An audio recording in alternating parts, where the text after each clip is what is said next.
मैं शपथ लेता हूं कि मैं आजीवन पार्टी के प्रति समर्पित रहूंगा आजीवन पार्टी के प्रति समर्पित रहूंगा तथा पार्टी के सिद्धांतों को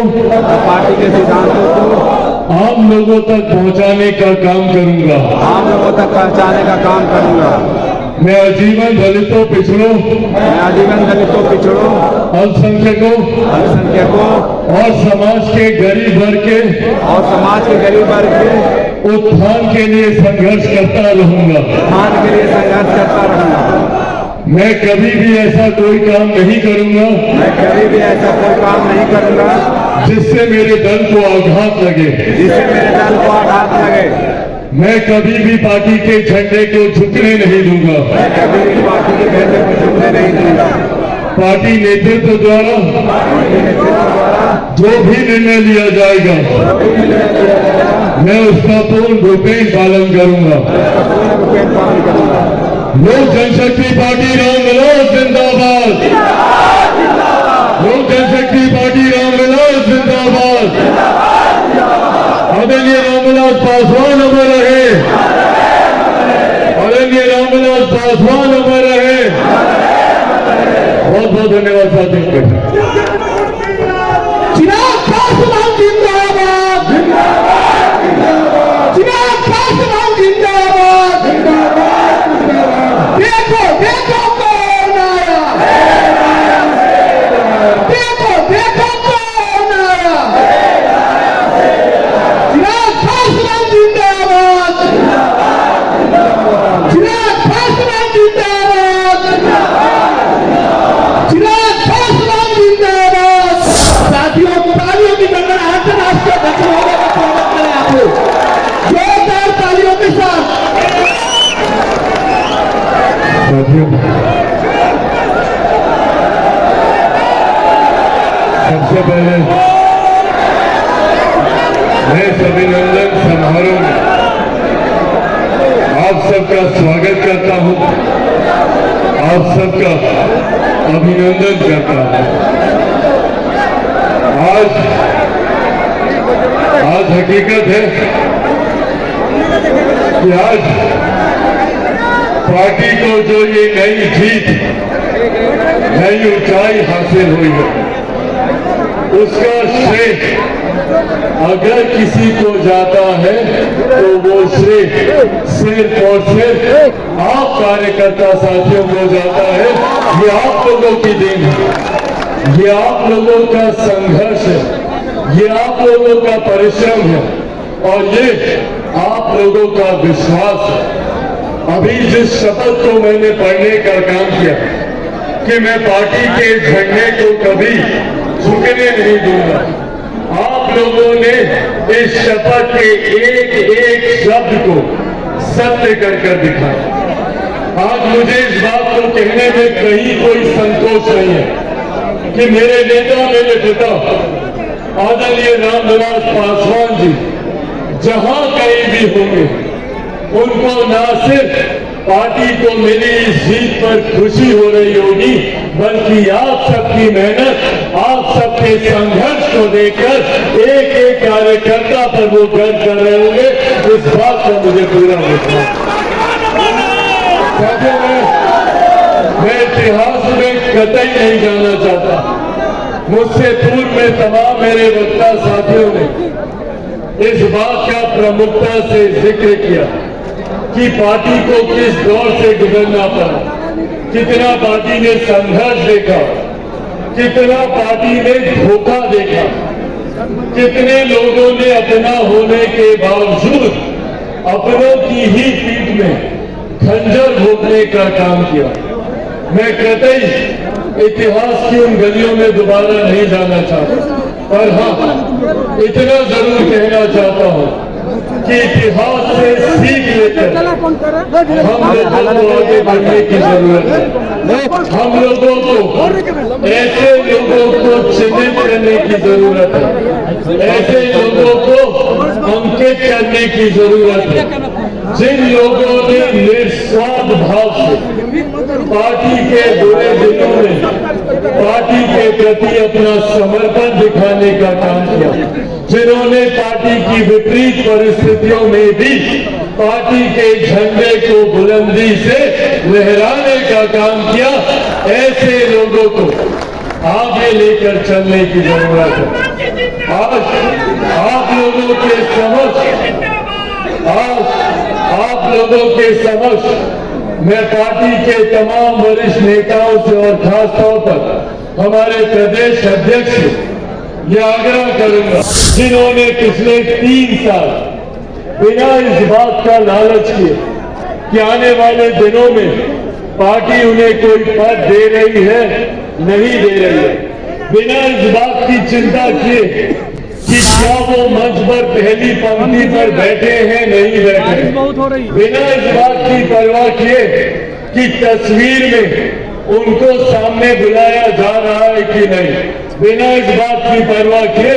कि अखबार में उनका नाम लिखा जा रहा है कि नहीं, ऐसे लोगों को चिन्हित कर पार्टी को और मजबूती हम लोग को देने की जरूरत है, जिन लोगों ने पार्टी के साथ ईमानदारी से अपना समर्पण दिखाने का काम, और साथ ही में ऐसे लोगों को भी चिन्हित करने की जरूरत है जो दिखाने के लिए तो पार्टी के साथ रहे, बड़े बड़े पदों पर रहे, पर उन्होंने गणेश परिक्रमा करने के अलावा और कोई काम नहीं किया।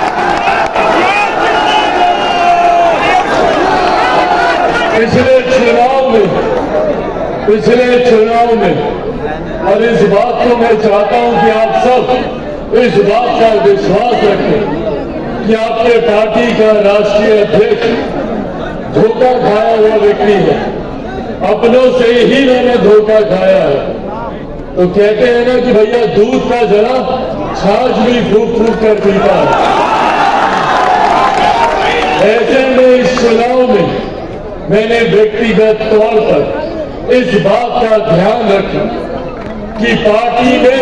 पार्टी के किस नेता की, किस पदाधिकारी की और तो और किस कार्यकर्ता की क्या भूमिका रहे। आने वाले दिनों में पार्टी एक एक करके हर एक लोकसभा सीट की समीक्षा करने का काम करेगी, और उस समीक्षा में भी इस बात को अंकित किया जाएगा कि न सिर्फ लोक जनशक्ति पार्टी रामविलास की सीटों पर पार्टी के किस कार्यकर्ता की क्या भूमिका रही, बल्कि गठबंधन की भी सीटों पर पार्टी के किस साथी ने, किस कार्यकर्ता ने ईमानदार भूमिका से पूरा समर्पण दिखाने का काम किया। पार्टी जहां उसको पुरस्कृत करने का काम करेगी, तो ऐसे लोगों को भी चिन्हित कर उनको पार्टी से दूर करने का काम करेगी, जिन लोगों ने साथ लेकर दूसरे लोगों की मदद करने का काम किया। और ये नाम उससे छुपे नहीं। ऐसे हर एक काम को बिहार की 40 लोकसभा में मैं जानता हूं, जिन्होंने चुनाव के दौरान कोई और भूमिका निभाई, और अब चुनाव जीतने के बाद संभवतः सबसे पहले फूल माला और मिठाई।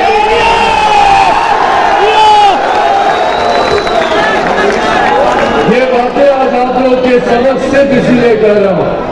ताकि मेरे पार्टी के उस जमीनी कार्यकर्ता को इस बात का विश्वास हो कि पार्टी आपके समर्पण पर गर्व करती है, पार्टी आप लोगों की ईमानदारी पर गर्व करती है। और कुछ लोग जो अभी भी दाएं बाएं करने का काम करते हैं, पार्टी उन लोगों की भी पहचान करती है। सिर्फ ये विश्वास आज आप लोगों को दिलाना चाहता हूं। साथियों, पार्टी की ये ऐतिहासिक जीत आप लोगों के समर्पण, आप लोगों की मेहनत की वजह के बिना ये जीत कतई संभव नहीं हो सकती। आज जब देश में नहीं दुनिया में इस बात का जिक्र हो रहा है, जब दूसरे देशों में भी जब लोग इस बात की चर्चा कर रहे हैं कि भैया ये हमारे प्रधानमंत्री आदरणीय नरेंद्र मोदी जी का सामर्थ्य है कि वो तीसरी बार लगातार चुनकर देश के प्रधानमंत्री बने हैं, तो ऐसे में हर उस दल का भी आकलन हो रहा है जिस दल ने उनको तीसरी बार प्रधानमंत्री बनाने में एक महत्वपूर्ण भूमिका निभाने का काम किया। और ऐसे में सबसे मजबूती से अगर किसी पार्टी का जिक्र हो रहा है तो वो लोक जनशक्ति पार्टी रामविलास का जिक्र हो। साथियों, ये सामान्य बात नहीं थी, ये सामान्य परिस्थिति नहीं थी कि एक ऐसी परिस्थिति में जहां पर विपक्ष ने साम दाम दंड भेद पूरी अपनी ताकत, पूरी अपनी शक्ति लगा दी कि किसी भी तरीके से एनडीए के प्रत्याशियों को चुनाव हराया जाए। उन्होंने झूठ बोलने का काम किया, गलत नैरेटिव सेट करने का काम किया। उन्होंने हर मन से कभी आरक्षण को लेकर, कभी संविधान को लेकर, कभी लोकतंत्र को लेकर भ्रमित और झूठी बातें फैलाने का काम किया। नमस्कार, आप देख रहे हैं पटना न्यूज एक्सप्रेस और न्यूज 24 नमतपुर। अभी हम हैं कृष्ण मेमोरियल हॉल में। बहुत बड़ा जो है कार्यकर्ता सम्मेलन हो रहा है, जहां पर हमारे साथ जो है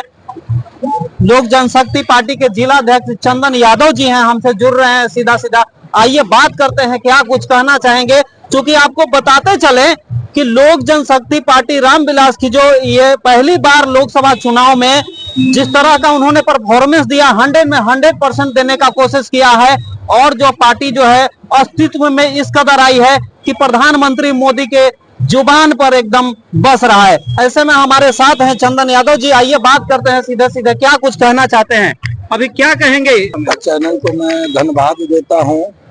और हमारे नेता आदरणीय चिराग पासवान जी देश का केंद्र में मंत्री बने हैं। केंद्रीय मंत्री बनने पर पहली बार पटना हुआ हैं। आज कार्यकर्ता सम्मान समारोह था, उनको हम लोग तमाम बिहार की कार्यकर्ता भव्य तरीका से पटना के एयरपोर्ट से लेकर के गांधी मैदान एसके मेमोरियल हॉल तक, जो कि भीषण बारिश जो हुआ था, हम लोग अपने भीज करके भी अपने नेता को भव्य स्वागत करने का काम आज किए हैं। नेता को हम लोग स्वागत किए हैं। 2025 विधानसभा चुनाव में क्या लगता है कि अगला मुख्यमंत्री चेहरा कौन होंगे? अगला मुख्यमंत्री का चेहरा हमारे नेता आदरणीय चिराग पासवान जी होंगे और चिराग पासवान जी ही मुख्यमंत्री बनेंगे। इधर की बिहार की जनता समझ चुका है, आज के भीड़ से लग गया है, हॉल छोटा पड़ गया है, जो कि कहीं न कहीं आप लोग के कमरा में भी है, जो कि आज हम लोग ग्राउंड में इधर उधर बहुत जगह लोग थे, हॉल छोटा पड़ गया है। आने वाला समय में 25 में हमारे नेता आदरणीय चिराग पासवान जी मुख्यमंत्री बनेंगे और हम लोग जोर शोर से लगे हुए हैं कि जब तक उनको मुख्यमंत्री नहीं बना देते हैं तब तक हम लोग चैन का सांस नहीं लेंगे। यानी कहने का मतलब इस बार जो है मुख्यमंत्री का चेहरा चिराग पासवान ही होंगे। बिल्कुल, हम लोग अरे जनता ने मुख्यमंत्री बनाता है, चेहरा क्या होता है? जनता का डिमांड है, बिहार में मांग है, हर जाति धर्म के लिए हर कस्बे का लोग आदरणीय चिराग पासवान जी को मान रहा है, तो जनता इसका जवाब देगा। हमको कहने से थोड़े होता है, पूरे बिहार का जनता आप घूम लीजिए, कहीं पर पंचायत में वार्ड में कोई जाति धर्म से आप पूछ लीजिए, हर लोग कहते हैं कि नहीं, मुख्यमंत्री अगर होना चाहिए तो चिराग पासवान जी को होना चाहिए। अभी लोकसभा चुनाव में 100 में 100 स्ट्राइक रहा, लेकिन ये विधानसभा में क्या रणनीति रहेगी? इसी से तो आगाह हो रहा है ना कि हम लोग 5 गो सीट मिला, 5 सीट शुरू से अंत तक ले बढ़ोतरी बढ़ाते गए। अगर हमको 10 गो सीट मिलता था, आज हमारा 10 गो सांसद होते। यानी कहने का मतलब आपको अगर अधिक सीटें मिलती तो अधिक सांसद आपके पास बिल्कुल हो जाते। आपको समझ में नहीं आ रही, देख रहे हैं कि 5 गो सीट मिला, 5 सीट पर 1.5 लाख प्लस वोट से हम लोग जीते हैं 5 सीट पे। तो कहीं न कहीं जनता का उमंग था, चाहत था, हमारे नेता आदरणीय चिराग पासवान जी में आस्था था, इसलिए आस्था को देखते हुए जनता वोट किया है। अपनी जनता मन बना लिया है कि बिहार में मुख्यमंत्री का चेहरा हो तो चिराग पासवान जी का हो। तो ये थे हमारे साथ लोजपा जिलाध्यक्ष चंदन यादव जी, जिनका साफ तौर पर कहना है कि अगर हमको 10 सीटें मिलती तो 10 जीत के आते और इनका यह भी कहना है कि बिहार विधानसभा में मुख्यमंत्री का चेहरा सिर्फ और सिर्फ चिराग पासवान ही होंगे। इसी के साथ बने रहिए और हम आपको हर खबर से अपडेट कराते रहेंगे। इसी के साथ बहुत बहुत धन्यवाद।